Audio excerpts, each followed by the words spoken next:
أعوذ بالله من الشيطان الرجيم بسم الله الرحمن الرحيم السلام عليكم ورحمة الله وبركاته. وعليكم السلام. إن الحمد لله نحمده ونستعينه ونستغفره ونعوذ بالله من شرور أنفسنا ومن سيئات أعمالنا من يهد الله فلا مضل له ومن يضلل فلا هادي له. أشهد أن لا إله إلا الله وحده لا شريك له وأشهد أن محمدا عبده ورسوله. اللهم صل وسلم وبارك على محمد وعلى آله وأصحابه أجمعين. Tuan-tuan dan puan-puan shaimin wan shaimat rahimakumullah. Puji syukur selalu mengalir di sela-sela kehidupan neraka kita kepada Allah Subhanahu wa taala atas segala limpah rahmat dan kasih sayang. Alhamdulillah kita baru saja melaksanakan sholat duhur berjamaah. Semoga sholat duhur kita hari ini menjadi sholat duhur terbaik ke hadapan Allah Subhanahu wa taala. Amin.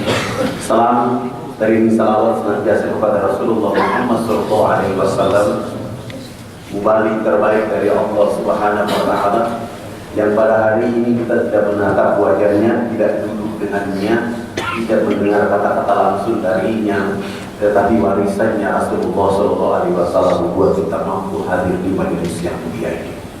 Semoga kita terus istiqomah setia mengharapkan ridha dan rahmat Allah semata, serta mengharapkan syafaat dari Rasulullah Muhammad SAW. Jemaah sholat duhur yang dirahmati oleh Allah Subhanahu wa taala, pada kesempatan kali ini saya kembali lagi bersilaturahmi dengan Bapak Ibu semua.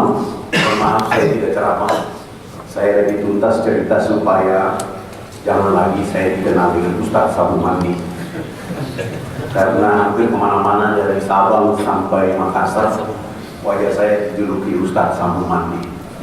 Karena kebiasaan saya mengolah masyarakat yang ada di pedalaman dengan dakwah hanya menggunakan sabun mandi, itu yang menjadi terkenal sampai hari ini.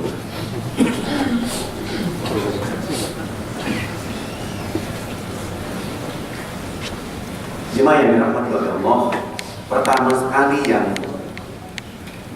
menjadi masalah adalah hampir seluruh orang Indonesia. Ketika tahun 79 saya hijrah dari Fak-Fak ke Makassar, waktu itu rambut saya kayak pohon beringin, kribo. Sudah hitam, kribo pula. Ketika saya bertemu dengan orang-orang Bugis Makassar di pelabuhan Makassar, waktu itu saya menyapa mereka dengan kata-kata Assalamualaikum warahmatullahi wabarakatuh. Tidak ada satupun yang mau membalas salam saya saat itu. Ketika saya mulai sholat subuh, pengurus masjid mulai mengawasi saya sejak saya wudhu sampai saya sholat sunat. Itu saya alami selama beberapa waktu ketika saya ada di setiap masjid. Tapi yang menjadi aneh ketika saya mengikuti mata kuliah agama Islam di Fakultas Ekonomi, sebuah perguruan terkemuka di kawasan timur. Ketika saya masuk kuliah di ruangan itu, semua orang gagah, ganteng, cantik. Saya yang mengotori ruangan mata kuliah agama Islam hari ini. Lain daripada lain, sehingga ketua jurusan langsung menghadap dosen sebelum jam mata kuliah agama Islam agar saya segera diusir dari ruangan itu. Tiba-tiba saya duduk, dan kebetulan saya duduk paling depan, paling manis di depan. Tidak lama dosen mata kuliah agama Islam masuk dan menyampaikan pengumuman di ruangan itu. Yang merasa bukan Islam silakan keluar karena hari ini mata kuliah agama Islam. Saya tidak mungkin keluar karena saya Muslim. Tiba-tiba dosen itu berdiri dan mendekati saya di depan kelas dan mengusir saya dari ruangan itu. Keluar! Saya, Pak, iya kamu keluar. Saya tidak keluar, tapi saya maju ke depan kelas. Saya bilang sama dosen dan teman-teman mahasiswa saya saat itu, sebelum saya keluar, Pak dosen dan teman-teman mahasiswa, saya mengajukan 3 pertanyaan, mohon dijawab sesudah itu baru saya keluar. Pertanyaan saya pertama, apakah agama Islam itu hanya untuk orang Bugis, Makassar, dan orang Arab saja? Ataukah agama Islam itu rahmat untuk seluruh alam semesta? Yang kedua, siapakah sahabat Nabi rambutnya keriting, badannya hitam keling, suaranya merdu? Yang ketiga, sebelum saya tinggalkan ruangan mata kuliah agama Islam, saya minta tolong Pak dosen, tolong bawa Al-Quran keliling kami dalam ruangan ini agar saya mendengar dan menyaksikan saudara saya yang ganteng, cantik membaca Al-Quran. Sesudah itu baru saya melihat. Dosen tidak menjawab pertanyaan pertama dan kedua, langsung membawa Al-Quran mengelilingi kami dalam ruangan itu. Di depan muka saya saat itu saya minta Al-Quran, dosen juga belum yakin dan melewati saya. Saya bersabar sampai urutan mahasiswa 46, 47, urutan 45, 46, dan saya langsung merampas Al-Quran dari tangan dosen dengan urutan 47. Subhanallah, begitu saya buka Al-Quran, acak-acakan surat yang diperlihatkan oleh Allah kepada saya saat itu adalah surat Al-Hasyr yang artinya pengusiran. Saya baca 3 ayat terakhir selesai, dosen waktu itu mengatakan bahwa dari 47 mahasiswa, hanya 7 mahasiswa saja yang bisa membaca Al-Quran menurut dosen saat itu. Dari 7 mahasiswa itu salah satunya adalah pemilik rambut keribu kayak pohon beringin. Saya memberanikan diri ke depan, saya bilang sama dosen, bagaimana kalau sisa jam mata kuliah agama Islam saya ceramah buat teman-teman saya. Alhamdulillah dikasih kesempatan dan saya maju ke depan. Saya bilang sama teman-teman saya dan dosen, Al-Quranul Karim huda linnasi wa bayyinatin minal huda wal furqan. Al-Quran itu adalah literatur yang sempurna dari Allah Azza wa Jalla untuk penduduk bumi. Tadi ada di Lauhul Mahfuz, tapi sengaja diturunkan berangsur-angsur menjadi mujizat kepada kekasihnya Muhammad SAW dengan tujuan untuk mencerdaskan penduduk bumi agar mereka mampu membedakan mana yang haram, mana yang halal, dan mencerahkan penduduk bumi agar mereka mampu tahu mana yang hak, mana yang batil. Hari ini mahasiswa Fakultas Ekonomi jurusan Studi Pembangunan hanya 7 mahasiswa yang bisa membaca Al-Quran. Saya tidak yakin kita akan bangun Indonesia menuju thayyibatun wa rabbun ghafur. Saya tidak percaya itu. Maaf ini agak sedikit jauh.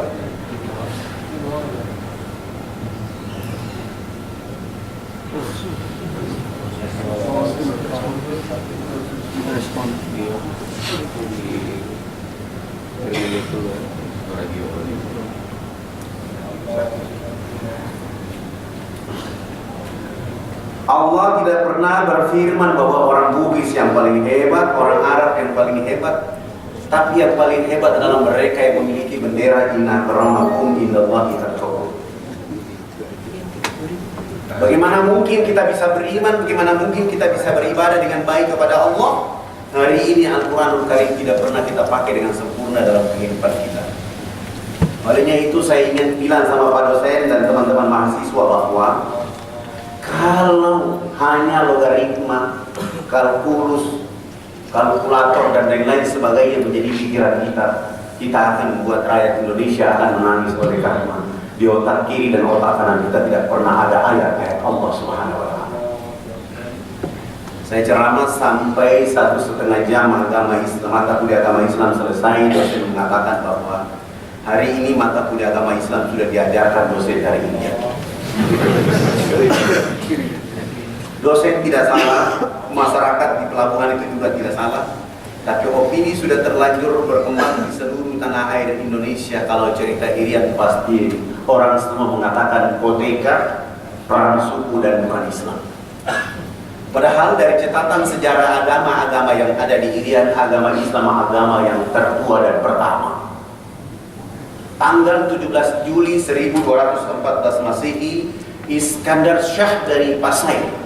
Jadi yang pertama berdakwah bukan Tidore, tapi Pasai.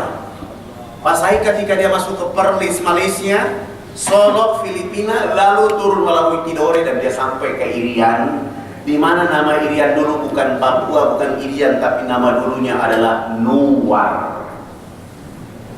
Nama ini diganti oleh Portugis dengan istilah Papua. Papua itu berasal dari bahasa Tidore, dari kata Papaua, di mana orang Tidore memanggil orang Nuar Papaua, artinya saudara tua.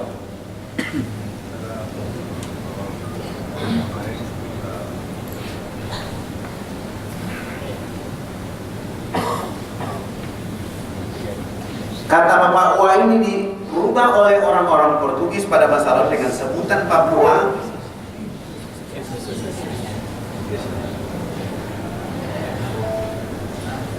Sebagai upaya untuk memprovokasi orang yang ada di pedalaman Irian dan di Irian bahwa kamu hitam, kamu keriting, kamu tidak boleh bergabung dengan negara Indonesia. Apa maksudnya? Dia ingin menguasai negeri sana. Sementara kata Irian berasal dari 3 bahasa, bahasa Irarutu, bahasa Biak, dan bahasa Arab. Ketika Ibnu Battuta pada tahun 1517 Masehi datang ke Merauke melihat sebagian orang telanjang, dia menyebut Urian. Merien, Iriano, dan Urian disebut dengan kata Irian. Dalam konferensi Marino tahun 63 dipakai kata Irian, ikut Republik Indonesia anti Nederland. Ditambah barat berubah menjadi Irian Jaya. Tahun 2002 baru dirubah menjadi Papua. Tetapi anak-anak muslim dan masyarakat muslim selalu menggunakan kata Irian atau Nuar.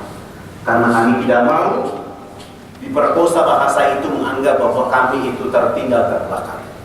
Alhamdulillah, Fadlan selesai dari Makassar langsung pulang ke Irian. Tidak pernah berkeinginan jadi pegawai negeri, tapi alhamdulillah jadi pegawai negeri juga. Dapat mobil dinas, rumah dinas, pakaian dinas, amplopnya juga dinas waktu itu. Saya baru bekerja 9 bulan setelah SK. Saya dikasih ujian oleh Allah berupa proyek analisa dampak lingkungan AMDAL waktu itu. Setelah saya hitung nilai sesungguhnya 497 juta, saya bulatkan menjadi 500 juta. Kepala biro dia maki-maki saya supaya merubah angka itu menjadi 1,5 M. Saya tetap bersikeras dengan angka 500 juta. Hasilnya adalah gubernur tahu dan saya dipanggil. Ternyata gubernur yang satu kampung dengan saya itu otaknya sama dengan kepala bironya. Akhirnya saya bilang sama gubernur, kalau itu yang Bapak mau, ambil kunci rumah dinas, ambil kunci mobil dinas, ini pakaian dinas, selamat tinggal pegawai negeri, Fadlan menjadi pegawai Rasulullah Muhammad SAW. Langsung jadi dai. Pekerjaan saya yang pertama adalah berdialog dengan seorang pendeta yang bernama Alphonse. Kenapa saya harus ketemu pendeta Alphonse ini? Pendeta Alphonse ini ketua Dewan Gereja Provinsi Irian Jaya pada saat itu yang berusaha mengusir orang-orang yang bicara Islam ayat Quran. Selesai sholat subuh, baca Quran sampai duha. Sesudah itu saya datang ke rumah pendeta Alphonse. Saya jalan kaki 200 meter di depan rumahnya. Saya lihat beliau tadi pagi. Saya mempercepat langkah datang ke rumahnya. Ketika saya datang ke rumahnya, saya menyapa rumahnya, saya ketuk pintu rumahnya. Selamat pagi. Istri pendeta Alphonse yang berdoa, selamat pagi. Ada perlu apa ibu? Saya mau ketemu pendeta Alphonse. Istrinya mengatakan, mohon maaf, pendeta Alphonse tidak ada di rumah. Dalam hati saya bermula masuk itu siapa? Saya pulang besok pagi, saya datang lagi, selamat pagi. Anak tertuanya yang keluar. Pagi, ada apa? Saya mau ketemu pendeta Alphonse. Anaknya juga mengatakan, mohon maaf, pendeta Alphonse tidak ada di rumah. Selama 1 bulan penuh tiap pagi saya datang ke rumah itu. Istri pendeta Alphonse dan anaknya silih berganti mengatakan beliau tidak ada di rumah. Bulan kedua, hari pertama saya datang selamat pagi. Istrinya mengatakan tidak ada di rumah. Hari kedua, bulan kedua saya datang, anaknya mengatakan tidak ada di rumah. Sampai hari ke-15 belum saya tiba ke rumah itu, mereka anak dan istri sudah menanti saya di depan rumah. Begitu saya bilang selamat pagi, mereka mengancam saya di sana. Bapak ini tidak bosan, ada urusan apa tiap pagi datang ke rumah kami? Saya pulang. Besok pagi hari ke-16 bulan kedua tetap saja saya datang ke rumah ini. Begitu selamat pagi, istrinya keluar. Oh, ini orang lagi yang datang. Sampai 2 bulan penuh juga saya tidak ketemu pendeta Alphonse, saya langsung pulang. Bulan ketiga hari pertama saya datang selamat pagi, istrinya mengatakan tidak ada di rumah. Bulan ketiga hari kedua saya datang selamat pagi, anaknya mengatakan tidak ada di rumah. Begitu hari ketiga bulan ketiga saya datang selamat pagi, anak tertuanya langsung mengatakan, selamat pagi Pak Fadlan, mohon maaf Bapak Pendeta tadi malam jatuh sakit sehingga kami bawa ke rumah sakit. Saya langsung memuji Allah dengan kata-kata Alhamdulillahirabbil alamin. Saya tidak pulang ke rumah, saya menuju ke rumah sakit. Sampai ke rumah sakit saya beri parcel, saya tanya dulu di bagian resepsionis, benarkah Pendeta Alphonse tadi malam masuk ke ruangan ini, rumah sakit ini? Alhamdulillah dibenarkan oleh bagian resepsionis, dan mereka memberitahu saya bahwa beliau ada di kamar nomor 48. Saya juga tidak langsung ke kamar itu. Saya keluar beli parcel buah-buahan, saya bungkus dia rapi. Saya datang pagi-pagi itu, saya mengetuk pintu kamar itu. Selamat pagi, istrinya langsung mengatakan dari dalam bahwa silakan masuk. Saya tidak langsung masuk. Saya buka pintu pelan-pelan, lalu saya mengangkat parcel itu, saya tampakkan dari depan pintu. Istri langsung menggunakan dialek Irian bahwa, yo silakan masuk sudah. Saya mulai mengangkat parcel, menutup wajah saya berapa. Subhanallah. Begitu saya mendekati istrinya dan saya bilang selamat pagi ibu, saya dapat kabar bapak jatuh sakit sehingga saya bawa parcel ini. Ibu tidak mungkin lagi berbohong karena saya sudah dalam ruangan ini. Begitu saya dialog dengan istrinya Alphonse, Pendeta Alphonse langsung dari tempat tidur mengatakan, selamat pagi Pak Fadlan. Saya tinggalkan istri, saya merapat ke tempat tidur dan salaman dengan beliau. Setelah salaman saya bilang sama beliau bahwa Bapak Pendeta, hari ini saya dapat rahmat dari Allah Subhanahu wa Ta'ala karena saya sudah cari Bapak 2 bulan 3 hari. Hari ini saya ketemu di tempat ini. Sebenarnya Bapak ini tidak sakit, tetapi karena sudah lama 2 bulan 3 hari Bapak menjadi pembohong, sehingga Allah kasih sakit supaya saya ketemu di sini. Katanya bicara cinta kasih, tapi hari-hari berbohong. Nanti kalau sehat tidak boleh lagi mengulangi peristiwa 2 bulan 3 hari. Sesudah itu saya pulang, alhamdulillah 5 hari dia sehat. Hari ke-6 pagi-pagi itu saya datang ke rumah mereka dan saya menyapa, selamat pagi. Beliau bersama istri dan 7 anak menyapa saya di pagi hari itu dan mempersilahkan saya masuk ke dalam rumah mereka. Saya mulai mendakwai mereka indahnya Islam bagi penduduk alam Jakarta Raya. Dari jam 9 sampai jam 12 saya pamit pulang. Pendeta Alphonse mengatakan, Pak Ustadz usahakan besok datang lebih pagi lagi. Alhamdulillah besok pagi saya datang jam 7 sampai duhur, saya sholat duhur selesai, kita lanjutkan sampai asar, dan saya lakukan itu 5 hari berturut-turut. Di hari menjelang hari kelima, sore hari waktu asar, beliau dan istri dan 7 anak pun menyatakan sikap mengucapkan 2 kalimat syahadat.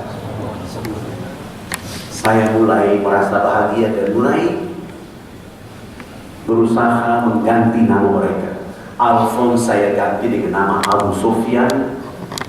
Istri juga saya ganti, anak-anaknya juga saya ganti, yang laki dan perempuan saya ganti nama Islam. Dan saya ada sedikit tabungan, saya sewa rumah yang begitu sedikit besar. Saya pindahkan mereka di sana agar memudahkan saya untuk mengajarkan mereka baca Quran dan menuntun mereka sholat 5 waktu. Alhamdulillah, beliau dan anak-anak sudah mulai belajar baca Quran dan sudah mulai sholat 5 waktu.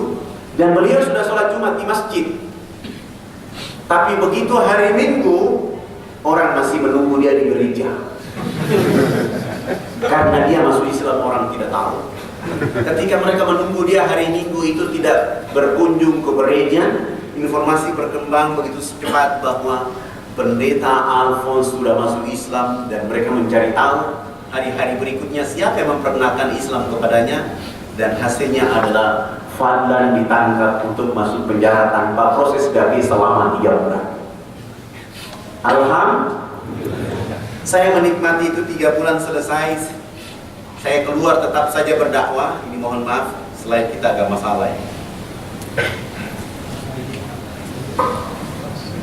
Malu dia gara-gara sebut kata sabun kan.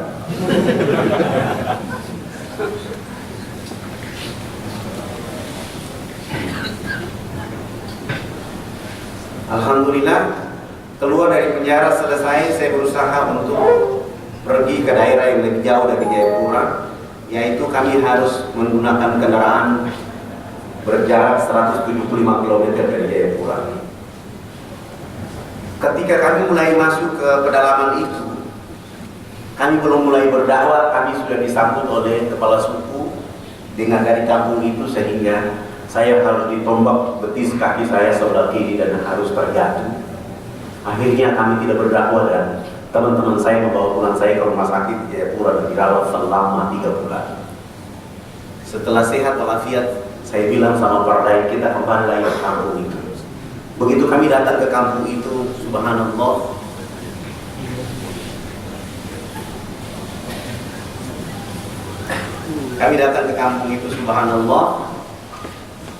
kepala suku yang menombak kaki 3 bulan yang lalu itu dia justru sakit. Saya perintahkan para dai supaya kami membawa kepala suku, istri dan anaknya, membawa dia ke rumah sakit.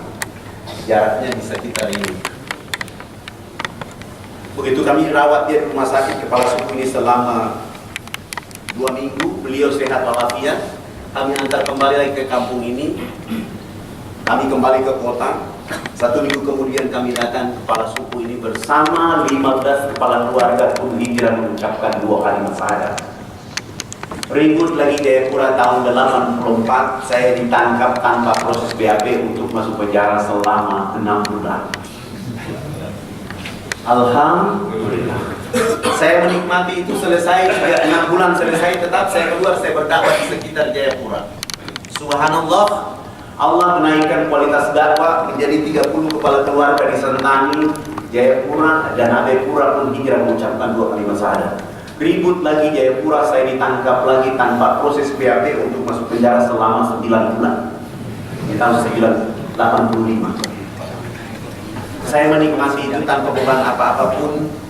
Hari terakhir dari bulan ke-9 saya keluar, orang yang biasa menangkap saya di 3 bulan yang pertama, 6 bulan yang kedua, dan bulan ke-9 dia datang, dia buka gembok penjara itu dan dia maki-maki saya di sana. Kenapa Anda tidak takut dengan penjara? Tiap bulan, tiap tahun tidak ada orang lain yang masuk ke ruangan kecuali Anda. Saya jawab beliau bahwa, abang, saya kan bukan maling, saya bukan pembunuh, saya bukan pemberontak. Saya hanya ingin mencerdaskan saudara saya di negeri ini agar mereka pasti tunduk kepada Allah. Tidak apa-apa, abang menangkap saya, bagi saya tidak apa-apa. Tapi abang akan ditangkap oleh Allah dan disiksa oleh Allah habis-habisan karena abang salah menangkap orang. Bahasa saya ini membuat dia ketakutan dan dia bilang sama saya, jangan kau kasih takut-takut saya. Oh, ternyata dia polisi juga takut. Subhanallah, bahasa saya itu membuat dia ketakutan dan dia tidak bawa pulang saya ke posko dakwah saya, bawa pulang ke rumahnya. Setibanya di rumah, dia suruh istri dan 5 anak berkumpul di ruang tamu, lalu suruh saya cerita Islam kepada mereka. Dakwah saya paling tercepat hanya kepada dia. 8 jam kemudian beliau bersama istri dan anak hijrah mengucapkan 2 kalimat syahadat. Sudah tidak ada lagi orang yang menangkap saya karena dia sudah masuk Islam.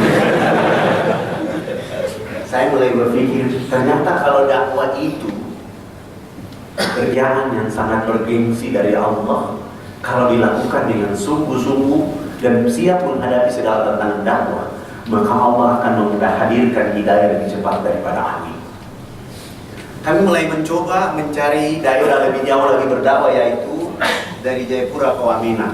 Komitmen kami harus berdakwah ke Wamena, tapi waktu itu kami tidak punya pesawat, tidak punya fasilitas dakwah, harus menggunakan kaki, jalan kaki dari Jayapura ke Wamena. Berapa lama? 3 bulan baru sampai.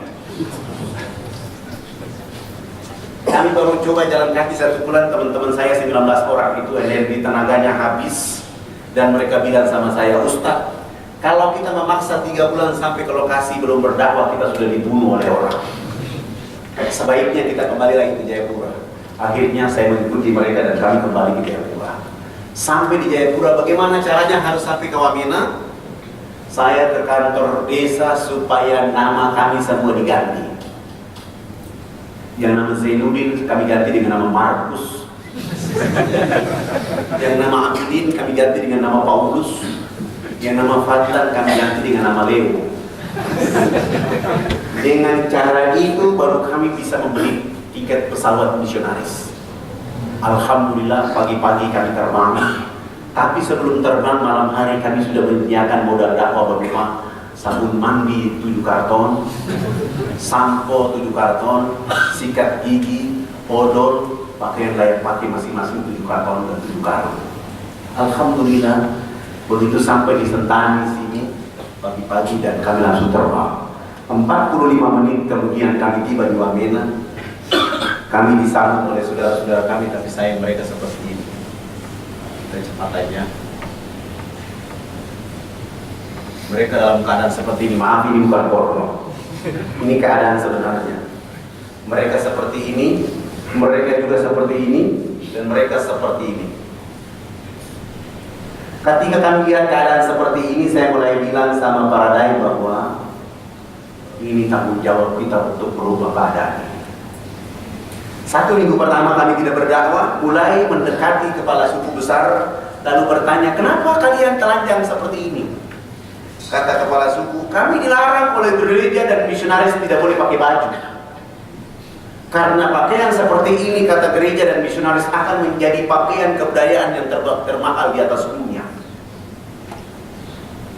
Setelah mereka dalam keadaan telanjang seperti tadi, orang asing itu dari Port Moresby melalui Australia membawa minuman keras masuk ke pedalaman, kasih minum saudara-saudara kita.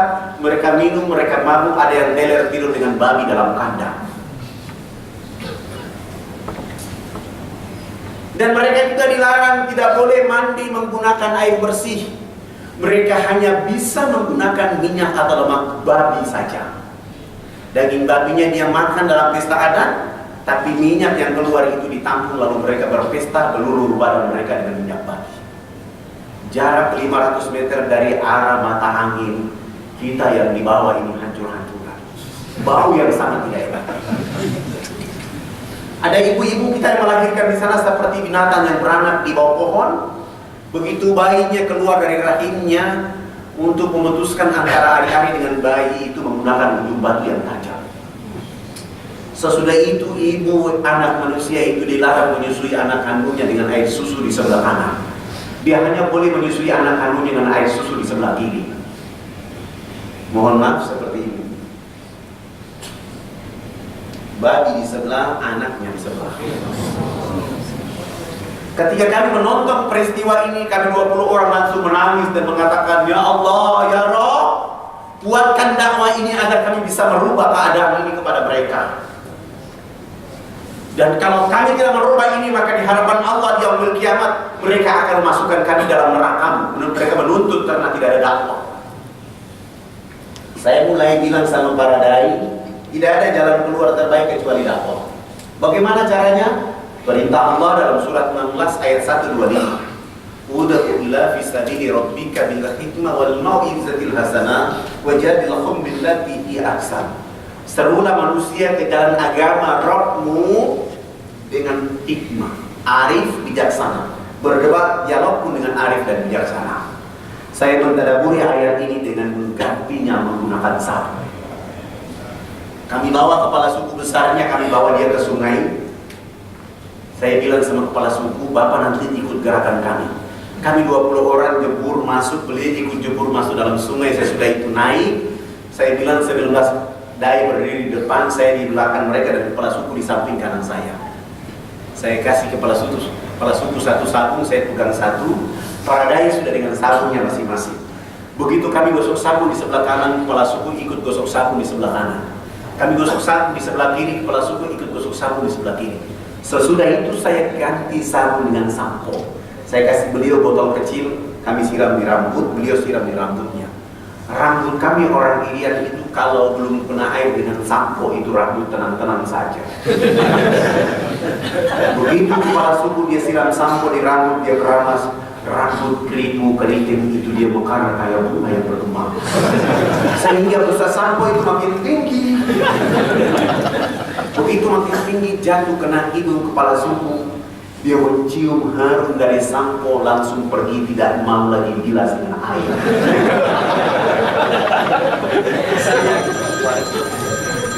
Begitu dia jalan, para dai mengatakan, "Bapak kepala suku, harus disiram dengan air." Beliau menjawab, "Tidak anak, ini wangi." Rupanya selama hidupnya baru pertama mencium bau air. 6 hari berturut-turut beliau mandi tidak pernah bilas dengan air. Di hari ke-6 begitu dia datang jebur bersama kami masuk ke dalam sungai, naik dia gosok sabun, gosok sampo, pasang koteka dan jalan kayak kuntilanak yang berjalan. Kena matahari busa sampo dan sabun itu kering di badan. Beliau langsung ke kebun bekerja seperti biasa seorang petani. Jam 2 siang dia pulang ke rumah. Allah turunkan rahmat hujan kena di tubuh badan. Busa sampo dan sabun yang tadi kering itu muncul kembali. Beliau gosok-gosok sampai hilang itu busa sampo dan busa sabun. Allah ganti dengan kesegaran jasmani. Kepala suku ini tiba di rumah, tidur dari jam 3 sore sampai jam 9 pagi hari berikutnya. Begitu hari berikutnya kami datang ke rumahnya, beliau langsung angkat bicara. "Anak, mandi yang benar itu yang anak ajarkan. Bapak kemarin dimandikan oleh Tuhan Sang Pencipta sehingga Bapak tadi malam tidur menjadi enak. Selama ini Bapak belum pernah tidur enak seperti tadi malam." "Oh, bagaimana kalau pagi ini Bapak ikut mandi?" Dengan senang hati beliau ikut kami ke pinggir sungai itu. Mandi, resmi, bilas, naik tidur dari jam 10 pagi sampai jam 3 sore hari.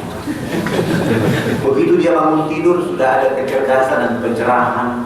Dia mulai kampanye di 28 kampung titik adat beliau. Besok pagi yang berkumpul di lapangan dekat sungai itu sebanyak 3.700 laki, perempuan, tua, muda, besar, kecil untuk mengikuti materi mandi menggunakan sabun di kali bawah.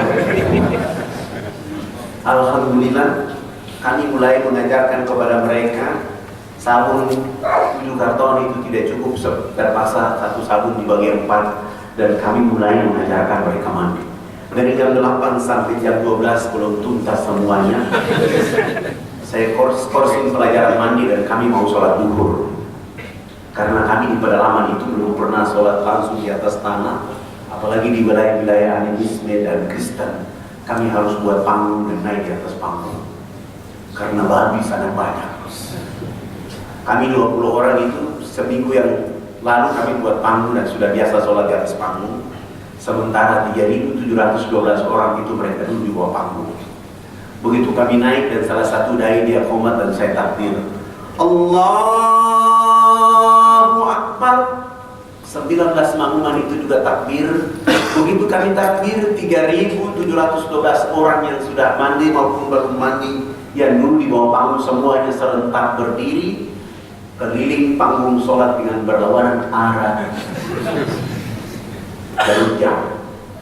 Mereka tahu seakan-akan kami itu Ka'bah. Apa yang mereka lakukan? Berputar keliling panggung sholat itu untuk memperhatikan gerakan-gerakan sholat duhur yang kami lakukan. Begitu saya salam ke kanan, Assalamualaikum warahmatullah, Assalamualaikum warahmatullah. Kepala suku besar itu loncat naik di atas panggung dan langsung mengajukan beberapa pertanyaan. Anak, kenapa anak dengan teman-teman berdiri dan angkat tangan dan mulutnya bicara-bicara? Itu maksudnya apa? Saya bilang subhanallah, baru mandi cerdas begini. Sebab hampir saya repot jawab pertanyaan itu. Tiba-tiba ada inspirasi dari Allah, saya mulai menjawab. Bapak kepala suku, mama dan masyarakat, kami 20 orang ini agama kami Islam. Dalam agama kami diperintahkan Tuhan Allah Sang Pencipta dalam 1 hari 5 kali menghadapnya di saat dan waktu yang ditentukan. Tadi kami berdiri mengangkat tangan itu artinya kami menyerahkan sepenuhnya jiwa, raga, dan alam kehidupan kami kepada Tuhan Allah. Yang kami bicara-bicara itu adalah Allah Maha Besar, diri kami dan alam ini sangat kecil, sehingga tangan kiri ini malu menutup dada kami, tangan kanan pun malu menutup tangan kiri dan dada. Terserah Allah mau memberi kami hadiah, memberi kami hukuman, terserah, karena kami sudah menyerahkan sepenuhnya jiwa, raga, dan kehidupan kami kepada Tuhan Allah. Begitu penjelasan saya, kepala suku langsung angkat bicara. Ini agama yang benar. Menurut Bapak kami sudah Islam. Tapi kenapa sesudah itu anak dengan teman-teman bongkok badan? Apa artinya lagi bongkok badan? Kenapa ruku? Saya menjelaskan, kami bongkok badan itu supaya melihat di bumi itu ada batu, pasir, tanah, air, hewan, tumbuhan. Semua itu dari fasilitas dari Tuhan Allah kepada manusia, dinikmati, dipelihara, dilindungi karena masih ada manusia berikut. Oh, ini agama yang benar. Menurut Bapak kami sudah Islam. Tapi kenapa sesudah itu anak dengan teman-teman tunduk mencium papan? Apalagi artinya tunduk mencium papan? Saya bilang, wah ini orang cepat sekali bertanya. Saya mulai menjelaskan, kami tunduk mencium papan itu bertanda kami menangis atas kejahatan dosa yang kami lakukan, sehingga kami merendahkan kepala kami untuk menangis minta ampun kepada Dia Allah yang Maha Tinggi. Kenapa kami lakukan itu? Karena sebentar kami mati nanti kulit, daging, darah, tulang akan dilebur menjadi tanah. Sebelum dilebur menjadi tanah, kami menyatukan telapak tangan, lutut dan kaki serta kepala untuk menangis minta ampun kepada Dia Allah yang Maha Tinggi. Tapi kenapa sesudah itu anak dengan teman-teman lihat ke sebelah kanan mulutnya bicara-bicara, lihat ke sebelah kiri masih bicara-bicara? Salah. Saya jawab, kalau tadi kami mengangkat tangan adalah menyerahkan sepenuhnya jiwa raga kami bongkok badan untuk melihat fasilitas yang diberikan oleh Allah. Sesudah itu kami minta ampun. Selesai minta ampun, kami lihat ke sebelah kanan. Kalau belum ada orang yang tahu mandi, tugas kami harus mengajarkan mereka di sebelah kanan. Melihat ke sebelah kanan, kalau belum ada orang yang tahu berpakaian, tugas kami mencari pakaian untuk badannya. Ada yang sakit, tugas kami mencari obat. Ada yang lapar, tugas mencari makan. Sesudah itu melihat ke sebelah kiri, kalau belum ada orang yang mengenal Allah dan Rasulnya, kamilah yang akan memperkenalkan nama Allah dan Rasulnya kepada mereka. Begitu mendengar penjelasan saya, kepala suku langsung mempersilakan kami 20 orang turun duduk bersama 3.712 orang. 6 kepala suku menggantikan kami di atas panggung sholat tadi. Apa yang mereka lakukan? Mereka rapat adat membahas kehadiran kami sudah 1 minggu beberapa hari di kampung itu. Setelah rapat adat selesai, kepala suku besar langsung menyampaikan pengumuman kepada kami semua di lapangan itu pakai bahasa Wamena. Wah, wah, wah, wah, hubulakanaya. Saya ini tidak tahu bahasa itu. Karena saya bukan orang Wamena, saya orang Papua.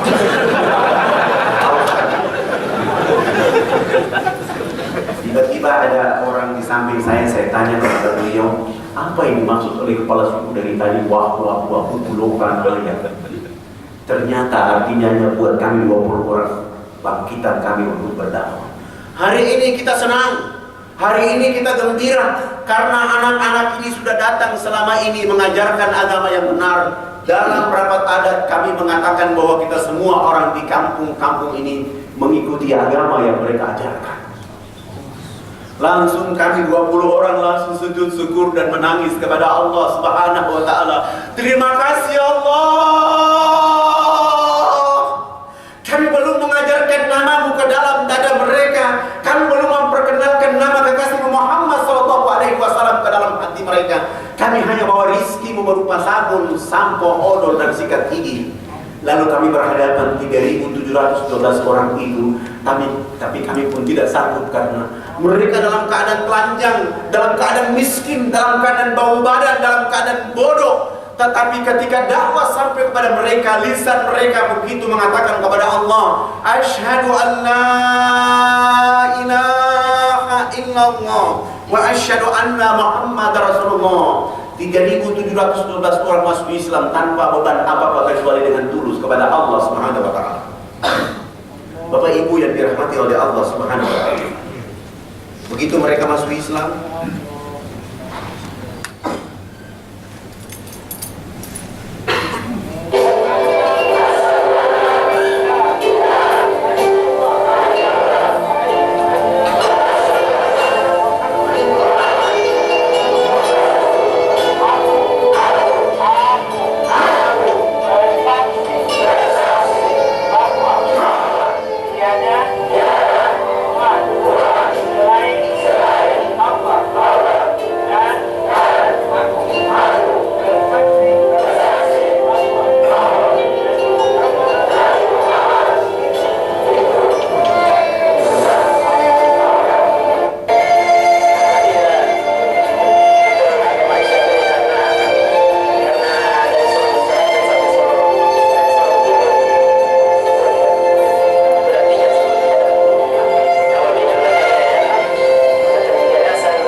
Asyhadu an la ilaha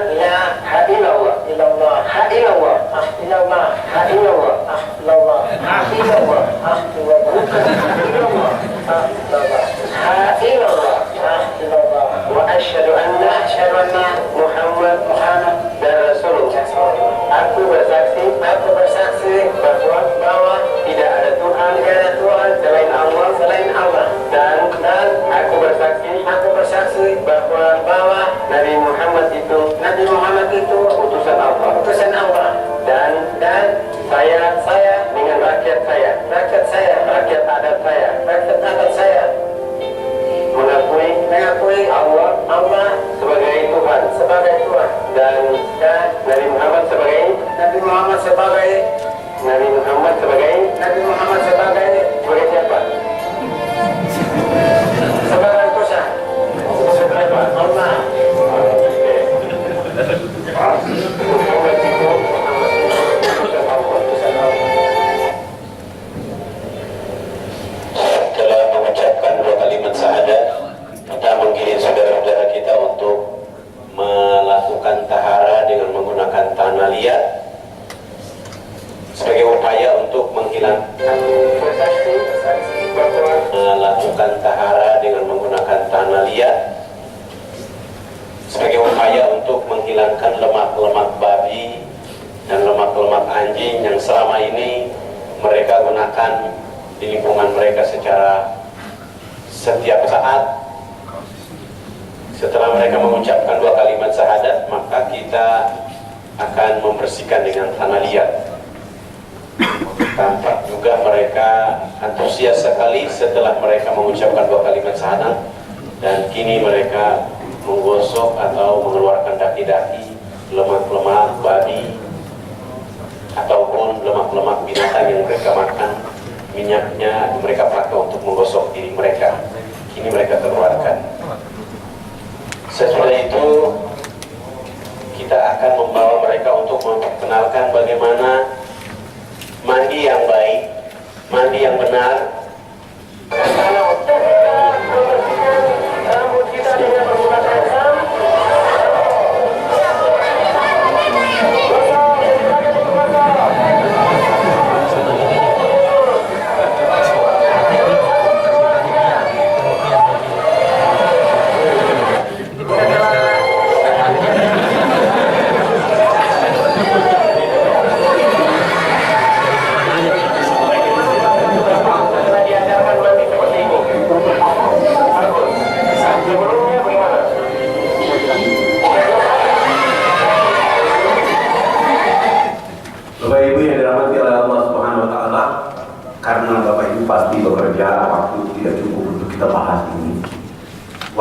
saya menceritakan tuntas 22 episode perjalanan selama 37 tahun, itu minimal 16 hari 16 malam.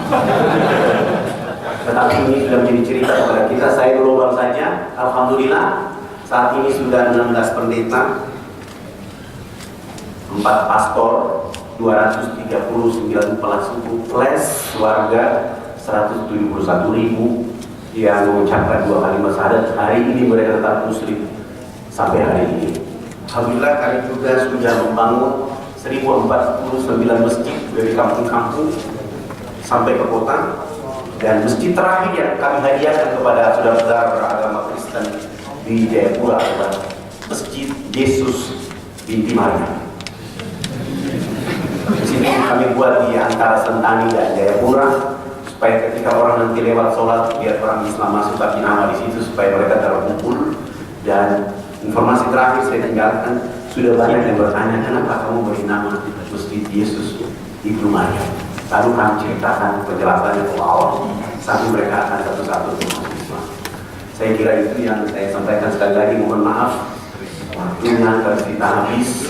Dan hari ini saya sudah menyediakan kurang lebih 5.800 anak pelajar dari Makassar sampai Aceh, agar nanti 2025 itu ada dakwah terbuka yang kita lakukan untuk Indonesia dimulai dari India. Dan alhamdulillah Sudah 2 tahun ini ada anak-anak muslim dan mualaf, kurang lebih ada 14 anak yang sudah tembus di AKP.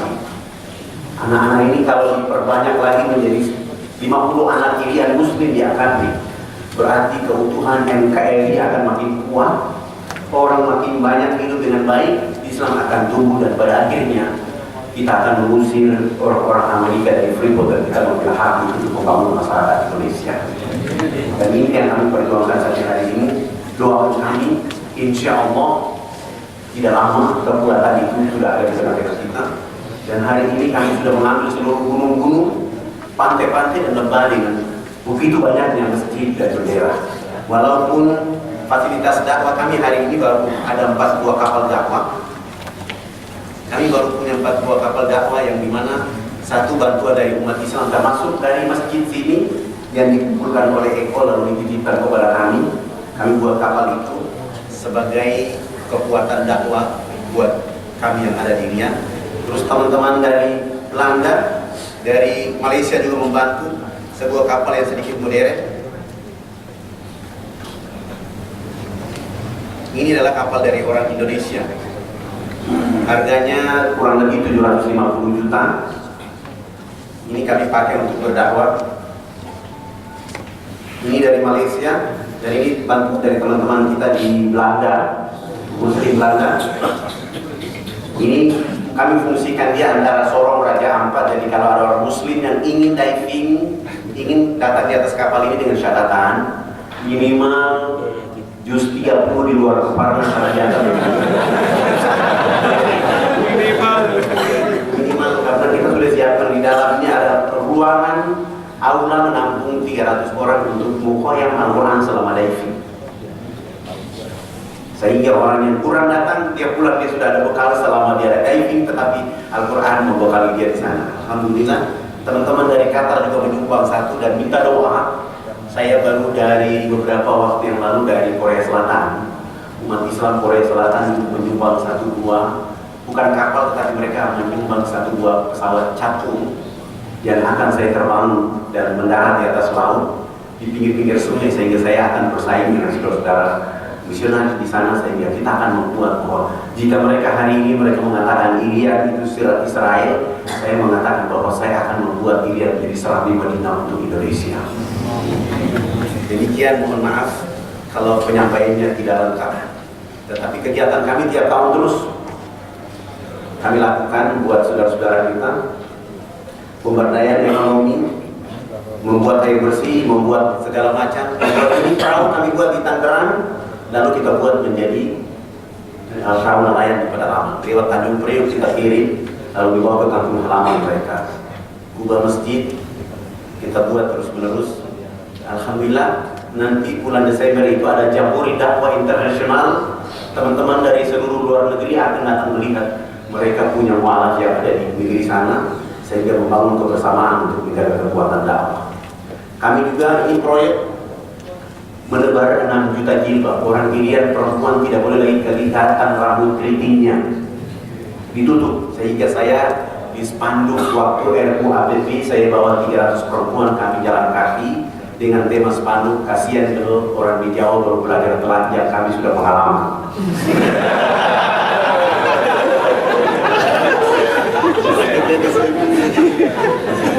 Jadi kalau ada visual di Indonesia kami sudah biasa karena alhamdulillah dengan 6 juta jilbab ini walaupun masih kurang, Pak Eko masih juga menunggu sumbangan sabun mandi, pakaian layak pakai dari keluarga dan teman semua ada di sini. Dengan cara itulah yang kita bisa menyelamatkan dakwah ada di sana. Demikian, mohon maaf lahir batin. Saya ada bawa CD itu mungkin terbatas. Silakan dibagikan dan boleh di-copy sebanyak-banyaknya sebagai informasi.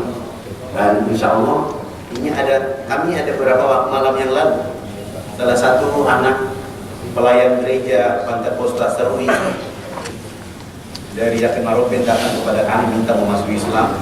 Akhirnya kami Islam dia pada malam hari ini. Ini kalau orang Serui sama Yakin Maropen itu kayak orang Jerman. Ini karena kelihatan rambut keritingnya kita bisa melihat seakan-akan itu orang ini, bukan orang India.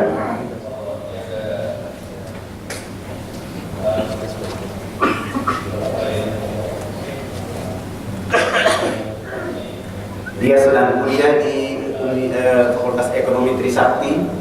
Dengan dialog yang kita lakukan, alhamdulillah sekarang banyak pemuda Kristen yang tadi menjadi laskar Kristus sudah ternyata menjadi laskarnya Rasulullah Muhammad SAW. Dan laskar ini kami bangun di Bekasi, yang brosurnya sampai ke Bapak Ibu. Saya mencicil lahan itu selama 17 tahun karena memang tidak ada uang, jadi kita cicil pelan-pelan. Alhamdulillah dengan kesabaran itu kita bisa menghadirkan 15 hektar, dan hari ini sudah mulai pembangunan dan sudah ada 6 gedung dan sudah ada aula besar, dan insya Allah di situ nanti muncul penghafal Al-Quran berasal dari Irian, dan sudah di situ kita pulangkan jadi Irian untuk membuat kekuatan dakwah yang besar.